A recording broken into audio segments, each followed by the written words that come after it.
नबी पाक अलैहिस्सलाम से पूछा गया सबसे ज़्यादा आजमाइशें किन पे आती हैं? फरमाया अम्बिया। हुजूर उसके बाद फरमाया उसके बाद बकदरे दीन, जितना किसी का दीन सख्त होता है, जितना कोई दीन ज़्यादा रखता है, उतनी आजमाइश ज़्यादा। हज़रत मौला अली शेर खुदा रज़ी अल्लाह ताला अन्हु फरमाते हैं, ये जो सब्र है ना, ये ऐसी सवारी है जिस सवारी को कभी ठोकर नहीं लगती।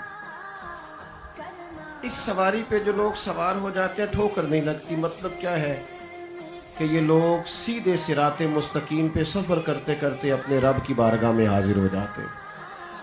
हदीस पाक मौजूद है। अब आप इस हदीस की रोशनी में देखिए ना कि इमाम हुसैन का सब्र किस तरह का हो, जिन्होंने बच्चों की शहादतें भी देखी, खुदाम गुलामों का शहीद होना भी देखा, खुद भी राह खुदा में सारा कुछ पेश किया। वो हदीस बताती है फिर अल्लाह ताला ने उन्हें दीन में कितना मकाम अता फरमाया होगा।